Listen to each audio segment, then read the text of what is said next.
Good evening, good afternoon.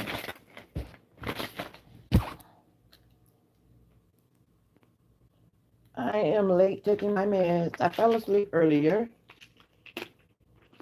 and it's better late than never. Like, I'm not overly late, but your girl is late. Your girl is late. Yes, I hop right into this video, start talking with no one on here. Eventually, someone will pop up. Hey there, hey there. See, I told you, somebody gonna pop up. As I said, hello, hello. Who was that? Who was that being first? Hey, Tiffany. Hey, girl. Hey. So let's get into what I was saying, that I am jumping right into my medication because your girl was pretty late taking the medication. Came home, lay across the bed, was supposed to be laying across the bed, and was on the phone with a friend, and that turned into her telling me she'll call me back. And I was so sleepy while me and her were talking. Three. And so I fell asleep, and she never called back. So I woke up, took my shower, uh, and overall just getting these meds ready. So I still got to take them, even though it's late. Even though I'm late taking them, I still have to take these pills. And I really haven't updated you guys on my medication in so long. I used to always do videos about my medication, but a few of my medications has changed, and a few have not. So it's kind of like something might have changed, but then I ended up on something else. So you trade one for another, and as you can see, I'm passing by quite a few of these pills because I don't have to take everything that's in my pill bag. And I also, I have the little thing where I separate the pills at. Well, I haven't done that this week and don't plan on doing it. I plan on doing just what I'm doing, looking at them real quick, putting what I need in there. It's like I'm an expert at this. Boom, boom, throw that back in there. Forgot to do that this morning. Yeah, things start to change when you are so just used to all this medication. My vitamin D, I did not take this morning, so let me grab a whole of one right now. Hey y'all, hey y'all. So this should have been taken this morning. I be hating all this cotton and stuff. I know it's to keep everything fresh and all this and that, but my fingers is fat. They can't fit down in these holes and stuff like that. They can't do all that. I'm just sick of the cotton. So let's get an update. I still take lots and lots of meds, but I am tired of taking it. Y'all want the truth? There's the truth. I'm really getting tired of taking it because it's starting to get on my nerve.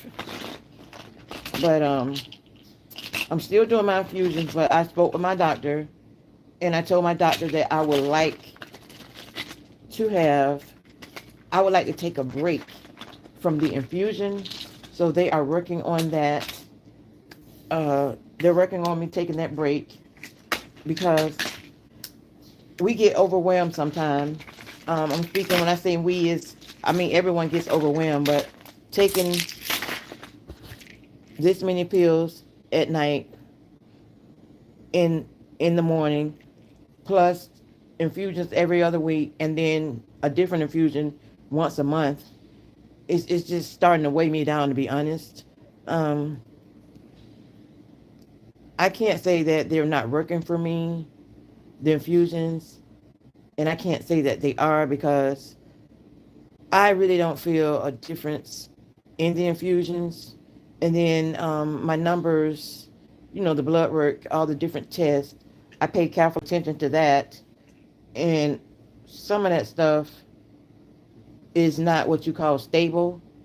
which I just feel like it should be stable. You know, y'all keep going in my port, which is right here, to get these infusions started.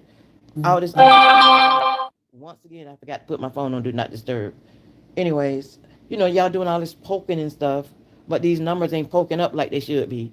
So, but then you got one doctor say, well, apparently it's good for you to keep getting the infusion because such and such and such, but it's all up to me if I want to keep getting them because, I mean, just being honest, they're not doing 100%.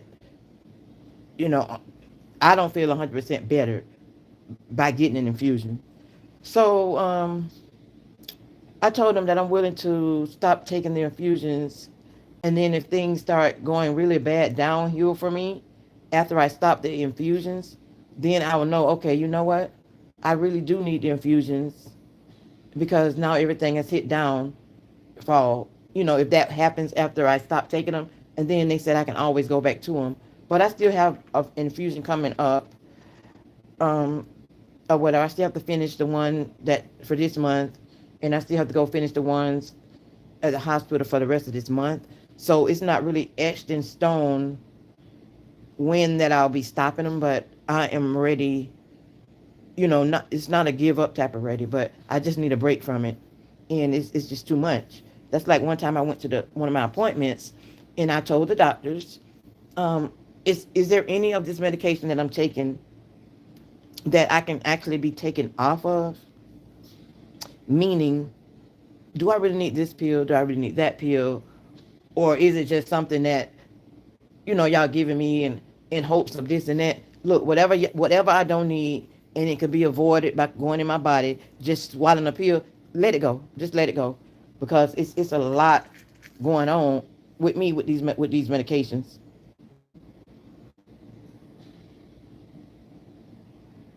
So this is about 17 right here. So, I mean, I know that I used to take way more than this. Like, I remember taking like 25 pills at night, so I guess, I'm gradually, getting better with them. And then I have my, excuse me, I've been having trouble with my acid reflux real bad. And that's due to a pill that I'm taking, literally. Um, but when I only take the pill a certain time, like 3 weeks and then a week off. When I'm off of the pill for that week, it turns my body into straight hell, literally. But they have to give me the pill like that because if I take it for 4 weeks, it causes other problems. Believe it or not, I'm going through it with this medication and I'm tired of it. Okay, so I also have to check my sugar 3 times a day, supposedly after each meal, but I have checked it before a meal because uh, that's how they do when I'm in the hospital. So sometimes I switch it around, but I make sure that I check my sugar because being a diabetic is very, very dangerous. Very, very dangerous. It can cause death if you don't keep up with yourself and you don't keep up with those numbers. Because if you're on insulin, and all of this is caused by medication. Like I'm not a diabetic, just like hereditary or nothing like that. Even though it runs in my family, I am on diabetic because of the medication that I have to take from having my transplant. So that's how I became a diabetic. But my numbers are pretty good, so I don't like take the insulin every day. So that's really good. So usually my numbers are okay, and if they're up, it's not like too bad because most of the time I try to watch what I eat.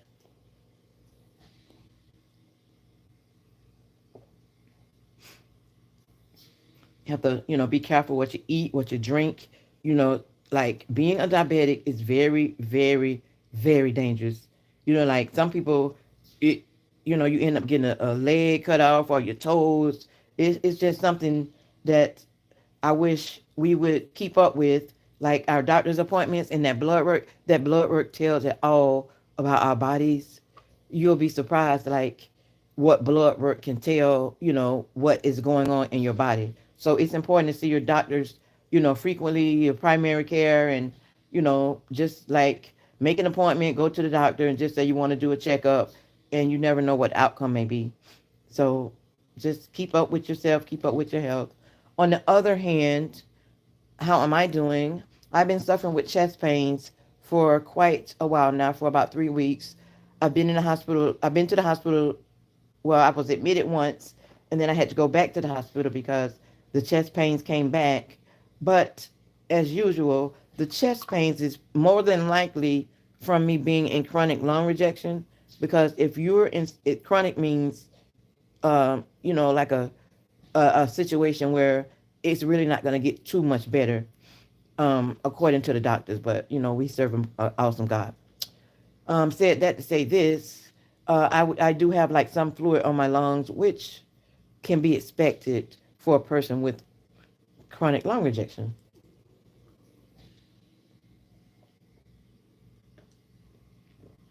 And if you really don't know anything about like the PFTs, which is a thing that we blow in, some people do because I have a lot of people on my page that also has lung issues as well, lupus and all of that. So we go through different testing. So with that being said, those numbers, they're very low for me. But as you can see, I'm still living the life, still, coming on and letting you guys keep up with me, and letting you guys know when I'm okay, letting you guys know when I'm in the hospital. But the numbers, they're low, but they're stable. They're stable. They're low, but they're stable, which is, if you want to know what I mean by that, the numbers are low, but they're not like every day. They're not dropping every day. The numbers are not dropping every day because I have this little thing at home here that I blow in. It's almost like the machine that you're sitting in, but it's just the one we do at home. It kind of give your doctors a ballpark figure of what it's looking like. So we do it at home, and they're low, but it's kind of stable. It go from like one number to the next number on a daily basis, but it doesn't go up. You know what I mean? So, and it's not. I mean, it's all the way down. Don't get me wrong, but it's stable, and I thank God for that. To make it make sense to those who don't understand, when I got my lung transplant, my double lung transplant, my very first transplant, and I say this because you all know that I really need a second one, but I didn't uh, qualify to be a candidate for that. So when I got my double lung transplant, the numbers that I have now are very, very similar to the numbers that I had while waiting on my transplant. So if you can follow me and understand what I'm saying is, let's put this in a better way. So right now, if I were able to get a transplant, I would be on the top of the list, or probably have already had the second lung transplant. So I think that you can understand what I'm saying. I think I broke it down good enough. So, and I think, being saying that, I just believe that God is keeping me. God is the one who's holding me up, because like I should be, or should have been already retransplanted. That's that's how the numbers are looking, and I know the numbers oh so well. I've been through this before. I've been on oxygen before and all of that. I still have to go on oxygen. Um, I would say as needed, which is also true, but definitely when I leave home and I know that I'm going to be walking around in the store or the grocery store, that's the oxygen is needed for that. At one point, I was back on it every single day, all day. Uh, Something was going on in my body. I needed it, but then it came back to, okay, it's as needed. But if I'm going, to the store or whatever, that oxygen has to be with me. And then I have the machine at home, the concentrator, where at night, I have to, when I wake up in the middle of the night, I have to check my pulse, the little finger thing I meant to say. Uh, can't even call the name of it, but you know what I mean. I have to check that, and then because it drops while I'm asleep, so therefore I have to keep the oxygen near me because if it drop when I wake up and check it, I just put it in my nose and till it get back right. So your oxygen will drop in your sleep, even with a person that has no issues or whatever. But yeah, especially with somebody who has respiratory issues, our O2 will drop in our sleep. So that's something that you have to be careful with. Then a lot of people is on the CPAP machine because of that reason as well.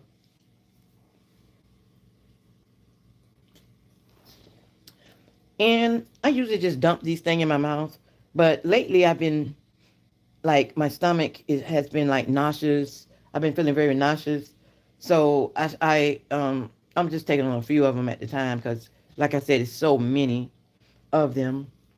So yeah, I just believe that the video that I'm making now, I should have been making this video telling you guys that I had new lungs and da da da da da whatever. But unfortunately, I was not a candidate due to other reasons from some of the medications and other health issues, other organs in my body that has been damaged from medication. So let's just say I'm blessed to be here. I'm blessed to be alive because I'm walking around with very minimum lung function. And I'm still thanking God every day for my life, health, and my strength. Because without him, none of this would be possible. Without him, I wouldn't be even making this video updating you guys on what's going on. I do have my days of fatigueness where I just lay there and want to lay there. And then, laying in the bed too long can make you even feel even worse. So eventually I have to get up and get out. You just got to get out and do things. And now it's so, so hot. So hot. Yeah, Florida. Steaming hot. Even if you go out early as 9 a.m. or 10, it's already burning up outside. So I really just have to be careful, especially with the sun on my skin. A lot of our medications that we take, transplant patients, a lot of our medications, it's like we're not supposed to be in the sun like that.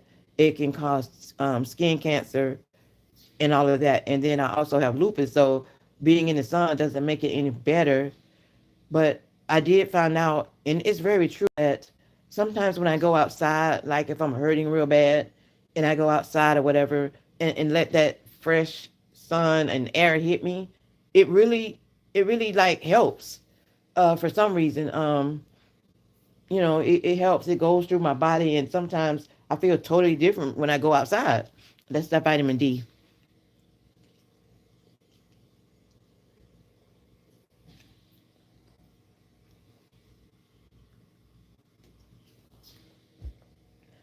Ooh, that was a lot of medicine.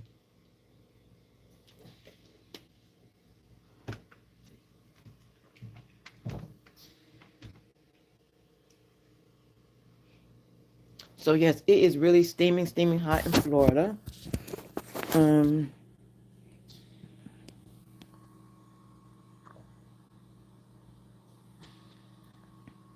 Oh, hi Tiffany. My transplant. I guess you just heard everything I said. I'm glad that you are 9 years post. That's good. Hi Carol. Hi Nanette. Angie. Hello. Ju. Oh, Javale 876. Hey, good evening. Glad to see you. Glad to see you all too. Thank you for tuning in. And I have 33 people watching, and only 5 people had the decency to say hi. But hi to you. Thank you for watching, though. No hard feelings. But I'm used to people coming in saying hi or whatever, just to let me know you're there. Don't be a stranger. Hi, Rachel. Don't be a stranger. Don't be scared to come in and say hi. We're not going to bite. So, as I said, oh, Tiffany was saying that she had a kidney transplant 9 years ago. And that's really, really good because um, those donor organs that she has been in her body for 9 years, and that is good. That's nothing but the grace of God. You know what I'm saying? That's like really really good.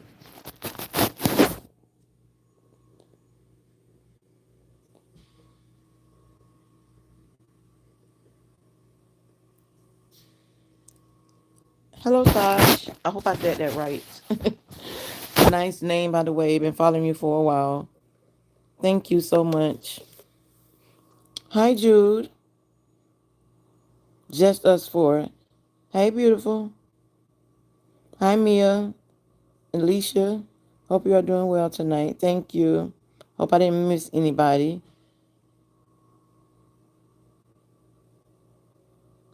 Thank you for following me and keeping up with my journey.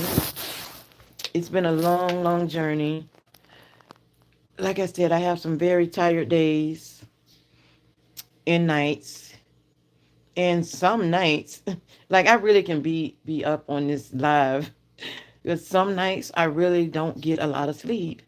And then some nights I could just sleep all the way through. Like, but most of the time, like um, lately my sleep has been kind of off and on where I'll sleep a few hours and wake up and end up being up a few hours and lay back down. So it's kind of been up and down.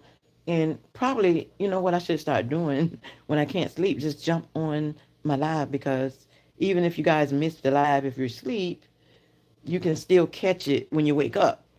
But there are some people that be up like are night riders that be up late or can't sleep. So, and what do we do when we can't sleep? We're on our phone on social media or whatever. So, look out for one of those nights that y'all might catch me up. Well, one of those early mornings that y'all might catch me up. Um, yes, and another thing, June is my deceased son's birthday month. So that has been like real, real heavy on my mind. It's been really heavy on my heart. We how you say when it's your birthday month, you're gonna celebrate all month. But my son actually celebrated his birthday all month. His birthday is on the 23rd. God bless his soul. But I've been posting pictures on my other social media sites of him every day, like a dedication. Like today was day 8, and I would put a picture up of him or him with the family. Like we were a very close knit family, and I have 3 sons, including the one that passed away. But we always liked to take pictures, so I have a lot of memories, a lot of videos. So I really can post a picture of him every day in his dedication, and it's a different picture because we were very photogenic like that. So make memories with your family, and just love your family, love your friends, and stay prayed up. Keep your family and friends in prayer. We just never know. And let's get back to my lung function right now. Sometimes I have to stop and say, Lord, is this me? You don't woke up again this morning? I'm up. Like I made it through. And it's like, wow, like I made it through because it can get like people say, don't worry, or a lot of people say, oh, you're real strong. You're the strongest woman I know. Well, that might be true or whatever, and I appreciate the thought, but it can be very scary when you're going through a terminal illness. If you guys know what terminal means, long term, no recovery. When you're going through a terminal illness, it can be very, very worrisome at times, and I try not to worry a lot, but I do think about things like, what if, and all the what ifs and this and that. But as long as I keep, a purpose for my life, and I believe, that there's a purpose for my life, I still do my I was a part of the pulmonary fibrosis admin group, um, where I used to host a group of people that would come in and talk about the pulmonary fibrosis and lung transplants and stuff like that. But when COVID hit, we had to stop meeting because we really have to be careful if you got a weak immune system like most of us did. So we started doing it by phone, and then eventually my health took a turn. So I kind of like weaned away from it for a little while. But now people are back calling me for their family members, want to know, what should they do or this or that. I don't give out any information like I'm a doctor, but I am an advocate. But I do take those calls, and if they want to do like the FaceTime calls, we'll do that, or just regular phone calls, we do that. I do that as well. So I've been mentoring with a few people that has pulmonary fibrosis, and they're trying to get lung transplants. I even refer them, if they are near me, I refer them to a local pulmonologist that I started out with before I got my transplant, and I still see them right now to this day. And I referred a few people to them, so, and they keep me posted on what's going on, and and things like that. So it's nice to have knowledge about your past, your medical history, and also it's knowledge very very good to have knowledge about your diagnosis. So when other people come ask you questions, you will know. You don't have to run to the doctor for just asking little regular questions. You can learn that stuff on your own. You can take your own class for free right on Google. You can read it. You can write down, like what causes it, what's the different causes, what's the outcome, or different things like that, like common sense type of stuff. So, well, I got a mole on my leg and it's been itching, and I want this thing cut off so bad. Yeah, that's my next thing I need to go to the doctor for, to get this mole off, because it's starting to itch. So tonight's dinner was, oh, me and my son had fajitas. I had to like stop and think about it. Fajitas. We were treated for dinner tonight. So it was no, I'm not gonna say delicious. It was okay. Yeah, because when I normally get my fajitas from, I didn't go there tonight. I went somewhere different, so that's what I get. But we were treated out for dinner tonight. Just to get out the house, but we enjoyed ourselves. And then, like I said, it was back home, or whatever. My body has been in a lot of pain. My pain level has been very, very up there. And, being with the lung function is so low, they don't want to give me, a lot of narcotics, because little do you know, that can make your lung function even worse. So they try to balance it, between Tylenol, or like that extra strength that they can, like, you can get a prescription for Tylenol, but it's really nothing but extra strength. And they all do the same thing. So I can't really take much. When I'm in the hospital, and if I'm in a lot of pain, they will give me like morphine or something like that, but nothing too heavy. But if my pain like gets very, very unbearable, I can, say, look, I know it's gonna probably hurt me, but I want to be out of this pain. I need something for pain. So, and I have said that before at the hospital, because between the lupus and the fibromyalgia and the chronic lung rejection, which your lungs, runs in the back, I have a lot of back pain. I have shoulder pain, which I also had an accident, and I need surgery.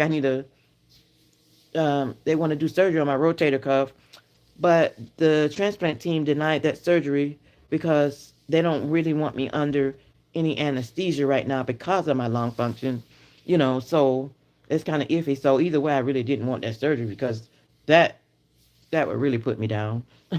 Not down like death, but just down emotionally.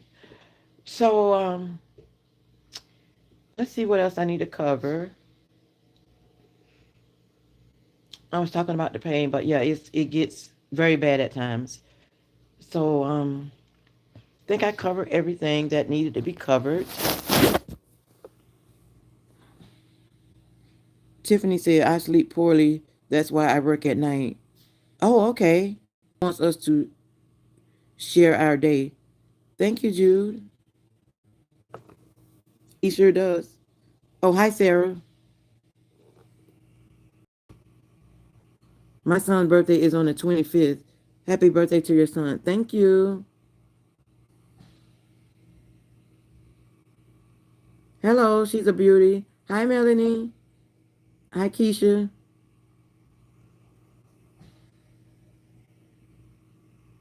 Squinching my eyes.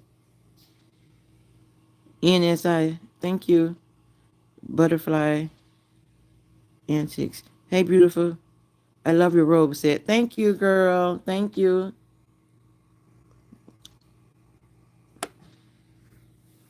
One of the loopy girls.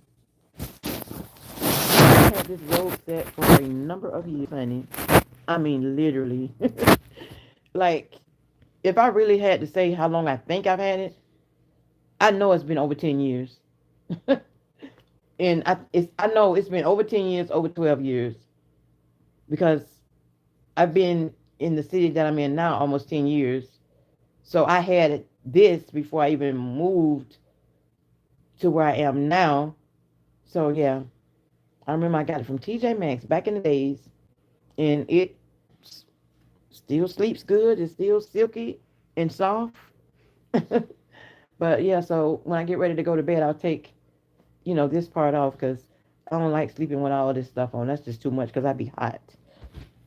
Yes, I'd be hot. I have my fan and the AC on.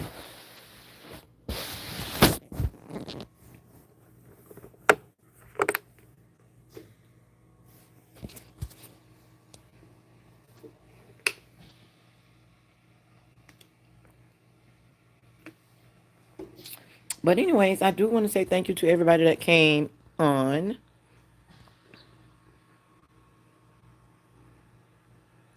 Oh, hi Diana. If I didn't say hi already. Thank you for to everyone that came on.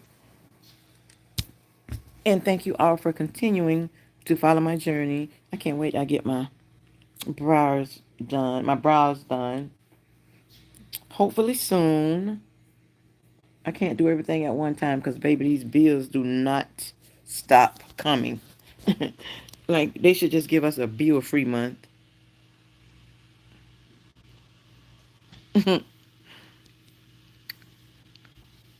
And I'm gonna go ahead and end my video and say good night to everyone. And I love you all. And I thank God for all of my followers. And I pray nothing but good things shall come. Thank you, Melanie, and good night, everyone. Love you guys.